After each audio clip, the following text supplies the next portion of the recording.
Dia dos avós, quando a vez e a voz é dos avós. Hoje a cultura comemora o Dia dos Avós. Tudo bem, pode dizer que o comércio inventou esse dia para vender mais, mas vamos aproveitar a data, vamos aproveitar o que a cultura nos ajuda para pensar qual é o papel e a influência de um avô e de uma avó na vida de um neto. Dizem aí vó de açúcar, né? Mas tem vó que foi vó de fel. Vó que exerceu um papel como se fosse mãe. Teve que fazer a função materna. Às vezes uma mãe que foi mãe muito jovem, não conseguiu criar, deixou essa criança com a avó e a avó fez função materna, teve que pôr limite, teve que ensinar, teve que levar para a escola, educar. E não é incomum esses netos terem um grande amor por essa avó, porque fez a função de mãe. E aí, a avó tem que ser alguém muito velhinha, como a dona Benta do Sítio do Pica-Pau Amarelo, a avó do menino maluquinho, vocês sabem quem são? A dona Benta do Sítio do Pica-Pau Amarelo, aquela que ficava esperando os netinhos nas férias, era o Pedrinho e a Narizinho, né? A avó do menino maluquinho ficava esperando ele nas férias com aquelas mesas cheias de comida, doces, bolo. Hoje em dia periga ligar para uma avó, falar, vó, faz alguma coisa, a avó dizia, não posso, estou ocupada. Ou vem aqui me ver, mas a gente liga pro Disque Pizza, né? A questão é estar junto. Essas mudanças de modelos na cultura. Qual a memória que você tem com seu avô e com a sua avó?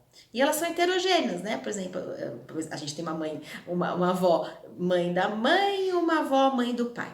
Né? Eu aqui com as minhas memórias, a avó mãe do pai, super me marcou, diálogo, amizade, tanto que a máquina de costura dela é a capa de um dos meus livros. E a avó, mãe da mãe, já era mais rígida, mais autoritária. Eu lembro dela brigando, me pondo, colocando limite, né? De uma, eu fui a primeira neta, super esperou a primeira neta. Da outra, eu fui a 13ª neta. Então já era outro lugar na vida. E são memórias afetivas. Então, dizer de avô e avó é muito atual, porque a sociedade está envelhecendo. Então, não é incomum também escutar de uma avó aí cinquentona, sessentona, curtir esse neto de um outro jeito, dizer assim, sabe, quando eu tive meus filhos, era só trabalho, tava escrito trabalho na testa, né, assim, a gente encontra um bebê às vezes na rua com uma mãe e fala, ai, que gracinha, que lindinha, a mãe tá olhando, meu Deus, é fralda pra trocar, vou ter que chegar em casa e fazer papinha, trabalho, e ela também trabalhando, não dá pra curtir muito, e às vezes daí é o neto que dá pra curtir, e curtir e também, às vezes, essa responsabilidade e esse peso, essas diferenças aí nesses modelos de ser avó e vô. Mas existe algo que é a generatividade, que é a coisa mais linda, né? Quem ensina isso pra gente é o Erik Erikson, um psicanalista, que teorizou as fases do envelhecimento até idades bem tardias. Passar o que a gente aprendeu. Isso é maravilhoso. Um avô que penou na vida, bateu a cabeça no mundo do trabalho, cometeu erros que ele não queria ter cometido. Aqui na maturidade, lá com seus 70, 80 anos, que ele vai enxergar e falar: Meu Deus, porque eu fiz aquilo? E essa é a pegadinha da vida. Né? A maturidade é isso, é poder só enxergar algumas coisas lá na frente, quando você já passou. E daí, vai se, né, crucificar ou vai se chibatar? Não adianta isso. O que adiantaria? Seria muito rico para os encontros entre as gerações. Transmitir através de legados simbólicos. Essa é uma riqueza. Tem vô e vó que deixa patrimônio de dinheiro, herança. Né? Tem gente que não vê a hora do vô e avó morrer para poder ficar com dinheiro, para poder dar bens, imóveis. Inclusive, muito comum em gerações que são herdeiras, não trabalhar, não ter que ralar e lutar. Mas não só esse patrimônio, herança financeira que pode ficar, porque tem vovó que não tem herança financeira para deixar, mas tem a experiência, o sofrimento, aquilo que errou, e pode pegar um neto e sentar com ele e explicar. Mas, gente, o grande problema é o diálogo.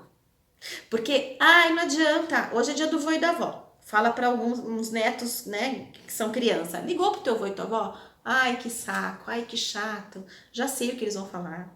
Né? Vão resmungar, vão reclamar, sei lá, ou vão cobrar porque você nunca me liga. E daí nem liga. E às vezes tem um vô e uma avó lá do outro lado super esperando essa ligação, porque às vezes a vida dele já tá vazia, ele já tá aposentado, ele já não tem muita coisa para fazer, e tá só esperando aquela ligação. E ele interpreta que é falta de amor. Ai, não liga pra mim, que adianta? Olha, essas gerações estão todas perdidas, né? No meu tempo, vai dizer um vô. A gente devia respeito aos mais velhos, né? Os pais diziam, vai sim pedir a bênção pro seu vô e pra sua avó. E obrigavam. E a gente ia lá, né, bufando, pisando firme, mas e aí a gente acabou aprendendo a fazer isso. E talvez gerações mais novas, os pais não firmem o pé e falem para fazer isso. Diferenças. E como que a gente aproxima as gerações pelos diálogos? A gente força, não força? Ou pinta uma imagem de um vô e de uma avó como maravilhosos, e quando esse pai e essa mãe teve uma experiência ruim com esse vô e com essa avó? Entende isso, gente? O que nós vamos falar para os nossos filhos sobre os nossos pais? Né? Já que diz a canção lá, né? Nós somos os mesmos e vivemos como os nossos pais. Será que nós fizemos as pazes com esses pais para poder falar bem deles para os nossos filhos? Ou nós carregamos ainda ressentimentos, mágoas, picuinhas, infantilidades? E, teu avô, tua avó, e torce a boca para falar. Ou a gente vai poder dizer dos valores positivos que eles passaram? Gente, é muita questão que eu tô trazendo, né? Porque já que a cultura nos ajuda a dizer hoje é dia de falar disso, vamos falar disso. Mas não vou falar disso assim, idolatrando vô e vó. É vô e vó como gente, como ser humano, que por um acaso estão mais longe no tempo cronológico e no calendário. E daí eu criei um termo aqui, netandade, porque tem a avosidade, que é essa operação psíquica dessa influência, então, que uma avó e um avô pode ter na vida de um neto, com esses ensinamentos, do que ele errou, do que ele acertou, do que ele queria ter feito diferente. E o netandade é o quê? Exercer essa função de neto. Querer dar um passo ousado e dizer, putz, pode até ser chato, mas deixa eu ver o que tem lá. Alguma coisa deve sobrar disso daí, deve ser bom. Então, quero trazer todos esses exemplos e dizer assim, nesses tempos de atendimento online, eu tenho recebido na clínica idosos, muito idosos, 80 a mais, que foi um neto que teve um olhar para a tristeza, para a solidão, para a depressão desse seu avô e dessa sua avó. Que coisa linda.